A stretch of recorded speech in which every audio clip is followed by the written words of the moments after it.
this lesson, we're going to review how to combine multiple workbooks into a single workbook. So let's review the typical use case for this macro technique. There are times when you must compile multiple workbooks into a single workbook so that you can carry out your tasks efficiently. The only option available is to select each individual sheet and move it to one master workbook. An example of such situation is when you're working on a monthly payroll data and you receive daily attendance sheets in a separate Excel workbook for each attendee or each employee. This will create a case where you have multiple files for you to work on depending on the number of days of attendance and the number of employees. If you're trying to open and move each workbook into a single workbook file, it will take a considerable amount of time depending on how many individual worksheets you need to merge. In this example, we have addressed a similar scenario where we have 4 workbooks having employee attendance, and we want to compile them into a single workbook. We also want to rename the worksheets of these individual files with their corresponding file name so that we can easily identify them from time to time based on the data we have in the sheet. We will use the VBA code provided in the below lesson to get the desired result. The first step is to save all the workbooks into a single folder. Next, the second step is to save the path of the selected folder as we will need it when we're entering the VBA code. Go to the folder where the files are saved and click on the drop-down button, and the name of the file path will appear. Copy and save it to be used later. In our example, the file path name is located here. Next, the third step is to open an Excel workbook where you want to create the master workbook and save it as a macro-enabled workbook.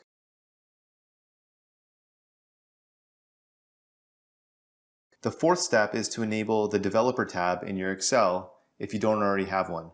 Go to the File tab, then click on the Options section at the end. You'll find a Customize ribbon tab. Click it and it'll give you a list of customization options. On the right side, you'll see a Main tabs list. The box next to the Developer tab will be empty, indicating that it is unselected. Simply select the box and click OK. The fifth step is to navigate to the Visual Basic from the Developer tab. This will open the Visual Basic interface. Next, the sixth step is to click on the Insert tab and select Module. It'll open a workspace for you to insert the VBA code. You can find the code at the bottom of this worksheet lesson. Copy the code and paste it into the module workspace. Next, the seventh step is to edit the first portion of the VBA code by inputting the name of the folder path saved from the second step.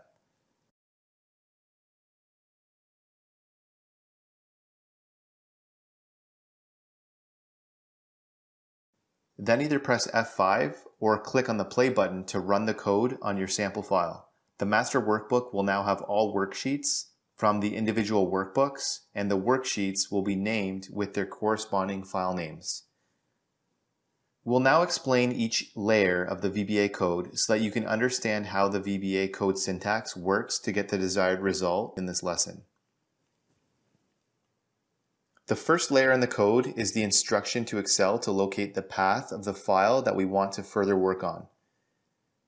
This can be either in the same workbook or stored in an external workbook file.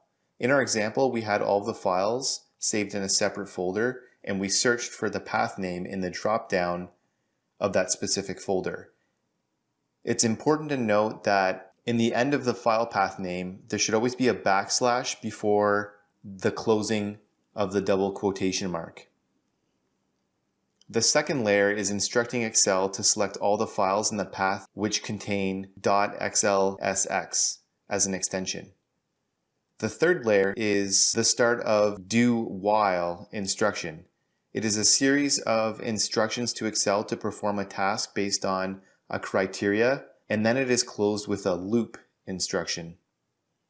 This means that we are instructing Excel to perform a specific series of tasks and continue to perform it until the instructions given are no longer fulfilled. We need this in our example as we will now instruct Excel to open the workbooks, rename them, and then move them into our master workbook. We will want this task to be repeated until all of the files in the file path have been successfully opened as workbooks, the sheet names replaced, and then moved into the master workbook. The fourth layer is instructing Excel to open all workbooks in the path with read-only instructions. The fifth layer is instructing Excel to select all of the worksheets of the workbook that is opened in the previous layer code. The sixth layer is instructing Excel to rename the active sheets with their corresponding file name.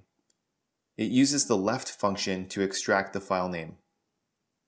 Please note that if we do not use the left function here, then the sheet names will be saved with the file name, but they'll also contain the .xlsx extension name at the end because the file names are stored with their relevant file extensions. Therefore, we are using the left function to select only the file name without its extension. This function will work as follows. The left function will extract the number of characters in the file name beginning with the leftmost character and continue until the number of characters specified in the formula. Instead of specifying the number of characters, we have replaced it with the length function, which will calculate the length of the file name. From there, we will deduct 5 characters that represent the extension name .xlsx, and we'll be left with the file name without its extension. The seventh layer is now instructing Excel to copy the sheet to the new master workbook. This is equivalent to the move or copy function. The eighth layer is instructing Excel to select the next sheet if there are multiple worksheets in a workbook. The ninth layer is instructing Excel to close the workbook without saving changes. If we do not select the Save Changes option, it will continuously prompt us whether we want to save the file or not. You can also set it to true if you want to save changes in the original file as well. The 10th layer is an important instruction because we want to make sure that when we run the code on the entire folder, the same file is not selected again. The code ends eventually when all the workbooks are combined. As defined earlier, we selected the directory of files by input of the path name of the folder that we use to contain all of the raw worksheets. Here we'll define the file location again so that it's not opened again. The last layer is how the do while arguments are ended so that we don't have to repeat the code and instruct Excel to automatically move on to the next file and carry out the same task. Now that we understand how the syntax in the code works, we can use it to easily combine multiple workbooks into a single workbook. So hopefully this is a useful macro that you can use if you have a process where you're working with multiple worksheets and you have to often combine them into a master workbook. Instead of doing that as a manual process, going forward, you'll be equipped with this code and this lesson to be able to run a macro and combine them with the click of one button. In turn, this should save you a significant amount of time if you're working with a lot of worksheets. Hey guys, thanks for watching this lesson. I hope you enjoyed it. And if you did, I'd really appreciate a like and subscribe from you. And if you want to learn more about Microsoft Excel, check out these videos above. And don't forget to check out our website, commercecurve.com, where we have lots of in-depth finance and accounting courses available with full training workbooks. All of our courses come with complete workbooks of lessons, examples, pre-built financial models, and training video. Hope to see you there.